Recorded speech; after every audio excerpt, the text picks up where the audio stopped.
बिहार की सबसे बड़ी हॉट सीट सारण लोकसभा में एक तरफ एनडीए के प्रत्याशी मौजूदा सांसद राजीव प्रताप रूडी हैं, तो दूसरी तरफ राजद सुप्रीमो लालू प्रसाद यादव ने इस बार अपनी बेटी रोहिणी आचार्य को मैदान में उतारा है। रोहिणी चुनावी प्रचार में जोर शोर से लगी हुई हैं। बेटी रोहिणी के चुनाव प्रचार की कमान खुद लालू प्रसाद यादव ने संभाल रखी है, लेकिन अब वोटिंग से 2 दिन पहले रोहिणी के लिए मामला थोड़ा बिगड़ते दिखाई दे रहा है, क्योंकि सारण लोकसभा क्षेत्र से राजद प्रत्याशी रोहिणी आचार्य के नामांकन को रद्द कराने के लिए पटना हाई कोर्ट में याचिका दायर कर दी गई है। याचिकाकर्ता ने रिटर्निंग ऑफिसर द्वारा रोहिणी के नामांकन को स्वीकृत करने को चुनौती दी है। याचिकाकर्ता ने भारत के संविधान के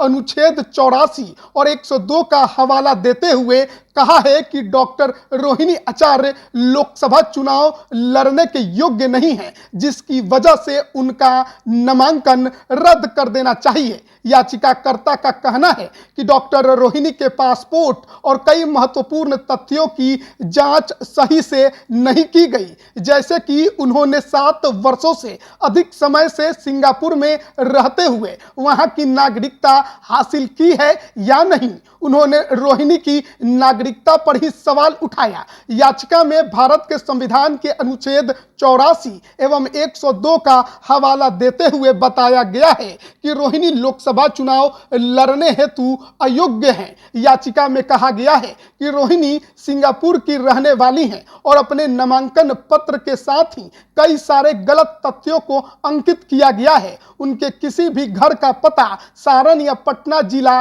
नहीं दिया गया है और उन्होंने अपनी संपत्ति का विवरण भी नहीं दिया है। रोहिणी पर आरोप लगाया गया है कि उनके द्वारा गलत जानकारी दी गई है। याचिकाकर्ता ने खुद को सारण लोकसभा क्षेत्र का मतदाता बताते हुए यह दावा किया है। इसकी जानकारी खुद भाजपा प्रत्याशी राजीव प्रताप रूडी ने गुरुवार को देते हुए रोहिणी पर हमला बोला। उन्होंने कहा कि रोहिणी के खिलाफ रीट दायर की गई है। डॉक्टर रोहिणी आचार्य सारण में चुनाव लड़ने के लिए अयोग्य थी, लेकिन इसके बावजूद सारण के रिटर्निंग ऑफिसर ने तथ्यों के बारे में बगैर जांच के उनका नामांकन पत्र स्वीकृत कर लिया। तो एक तरफ राजीव प्रताप रूडी भाजपा के प्रत्याशी मैदान में अपने पक्ष में वोटरों को गोलबंद करने के लिए एनडीए के तमाम नेताओं को उतार रखे हैं, तो वहीं दूसरी तरफ रोहिणी के खिलाफ भी लगातार कोई ना कोई वो रणनीति बनाते दिखाई दे रहे हैं। अब हाईकोर्ट में दायर इस याचिका के कारण रोहिणी के उम्मीदवारी पर कितना बड़ा खतरा दिखाई देगा ये तो आगे चलकर पता चलेगा, लेकिन फिलहाल जिस तरीके की खबरें निकलकर सारण लोकसभा सीट से आ रही हैं, एक बात तो साफ है कि राजीव प्रताप रूडी की राह इस सीट पर आसान नहीं दिख रही है और शायद इसीलिए जितने भी दांव पेच हैं वो राजीव प्रताप रूडी के तरफ से इस क्षेत्र में खेले जा रहे हैं।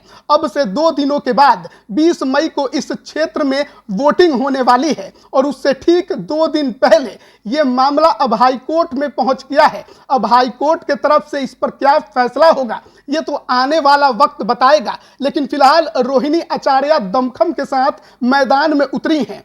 अगर INDIA गठबंधन के नेताओं की बात करें तो तेजस्वी यादव और मुकेश सहनी लगातार उनके लिए कैंपेनिंग कर रहे हैं। राजद का पूरा संगठन भी रोहिणी को जिताने के लिए जमीन पर पूरी मेहनत कर रहा है। लालू प्रसाद यादव भी पूरे दमखम के साथ वहां पर मौजूद हैं और पूरे रणनीति पर नजर गड़ाए हुए हैं। अब अपने पिता की विरासत को आगे बढ़ाने की चुनौती रोहिणी पर है। पहले लालू प्रसाद यादव इस सीट से सांसद थे।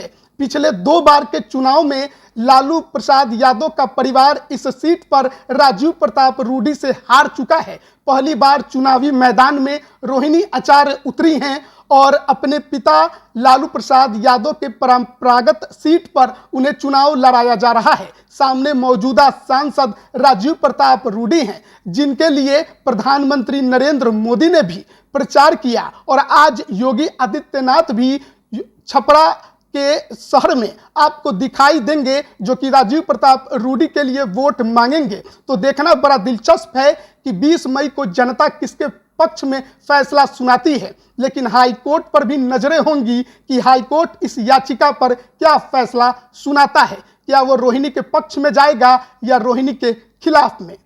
YouTube पर सब्सक्राइब और Facebook पर लाइक जरूर करें।